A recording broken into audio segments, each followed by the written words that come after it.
প্রথমে এসেছি, আমি ভেবেছিলাম আমাকে বলতে দেওয়া হবে না। এখন অসুবিধাটা কি হলো, এখানে যেসব মানুষেরা যা যা বললেন, বিশ্বাস করুন তাই আমি যা বলতে এসেছিলাম বা বলবো ঠিক করলাম বুঝিয়ে গেছে।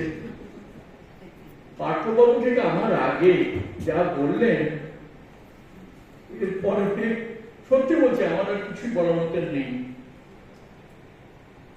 আজকে যে অনুষ্ঠানটা করছে শিল্পী মন করছে, এই অনুষ্ঠানে আমাদের ভিতর তপন বন্দ্যোপাধ্যায় আছেন। মানুষটাকে দীর্ঘদিন ধরে চিনি, কবি, লেখক এবং দুটো একাডেমি পুরস্কার প্রাপ্ত একজন মানুষ, অথচ এত বিনয়ী।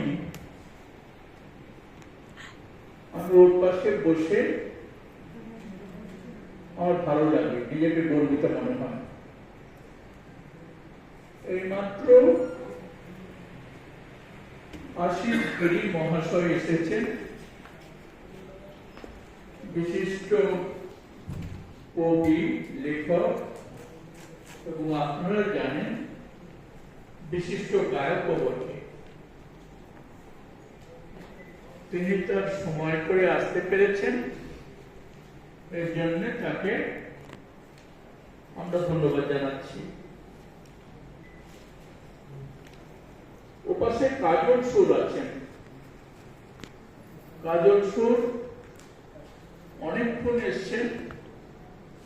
আসলে এইসব প্রধান মানুষদের না, ওই আমরা বাল্যকালে যে 4-10 ফুটবল খেলতাম, সকালে একটা খেপ, বিকেলে একটা খেপ। কাজল সুর ওর অনেক খেপ আছে আর কি, এই এখনটা খেলে আবার পরেরটায় যাবে আর কি। আমি শুনলাম তপন বন্দ্যোপাধ্যায়ও যাবে। এর আগে আমাদের প্রথমে ছিলেন আর কি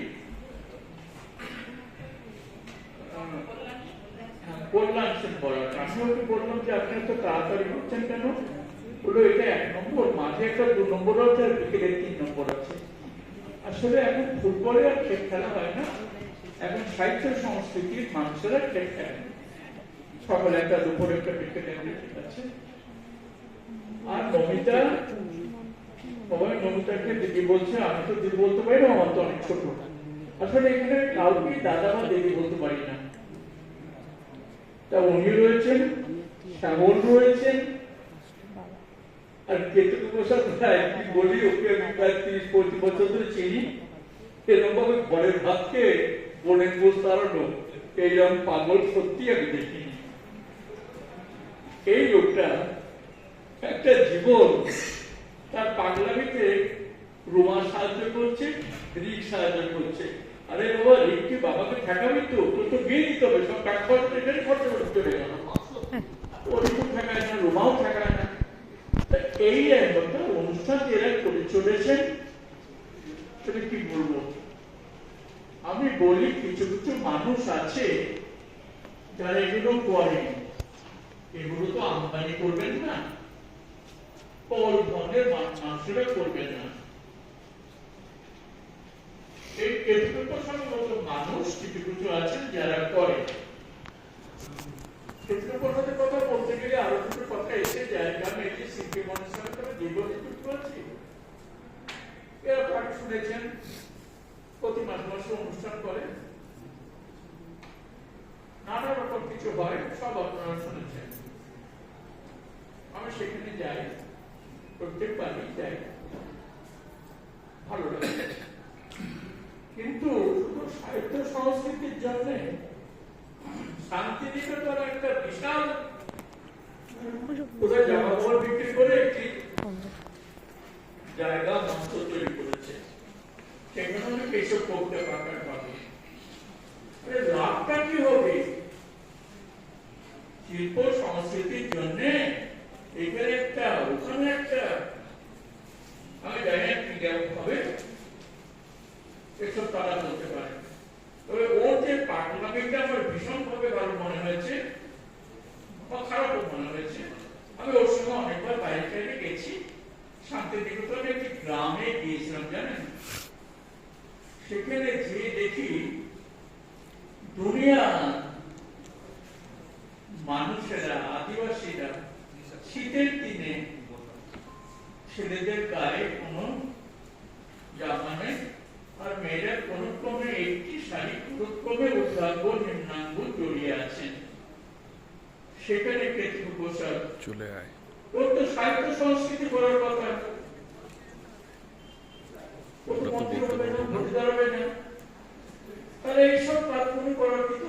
পূর্বাঞ্চল সংস্কৃতি দুনিয়া সেই সব মানুষদের তিনি ডেকেছেন,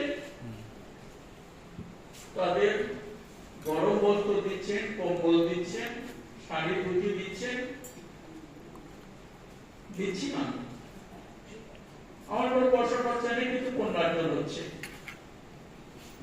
এইসব অর্জন মাঝে মাঝে কেতু প্রসাদের কারণে আমি করে থাকি।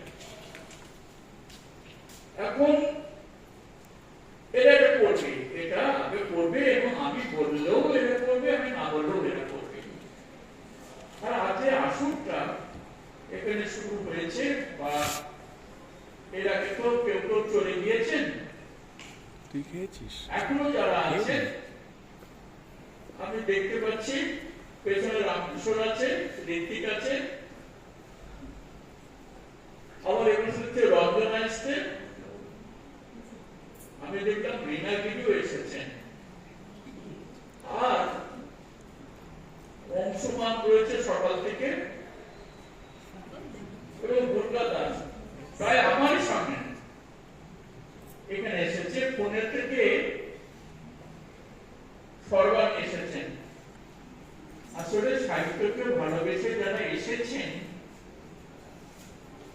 আমি শুধু একটুকু বলি যে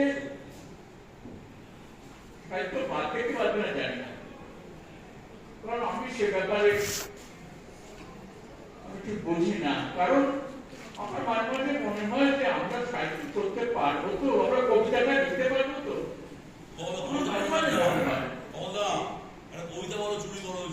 সাতাশি বছরের বৃদ্ধে আমার একটু মনে হয় যে কবিতাটা বলতে পারবো কিনা, যদি পারি ভালো কথা। তাই কবিতা নিয়ে একটি কথা মনে পড়লো। আসলে আমি বিজ্ঞজনের ভিতর না আমার সেভাবে মানায় না। দেখুন, লেখাপড়া বিদ্যার শ্রী আমার নেই। এখানে কমলদা 87 বিষ্ণু মুখোপাধ্যায় অনেকক্ষণ এসে বসে আছেন, আমাদের কমলদা 87 স্টেট ইলেকট্রিসিটি বোর্ডের পাবলিকেশন ডাইরেক্টর ছিলেন। উনি কেন সেখানে বসে আছেন? সাহিত্য সংস্কৃতি মানুষ বলতে কেন বসে আছেন? আচ্ছা, আমার এখানে পড়াশোনার সুযোগ নেই, আমি কালকে বলবো। যাই হোক, আপনারা এসেছেন, আমাদের মহিষী যারা এসেছেন, তাদের সবাইকে ধন্যবাদ দিচ্ছি। ওই যে বললাম যে আমি যখন শেষে যাচ্ছি, আমি বুঝেছিলাম যে আমার কপালে কিছু নেই আছে।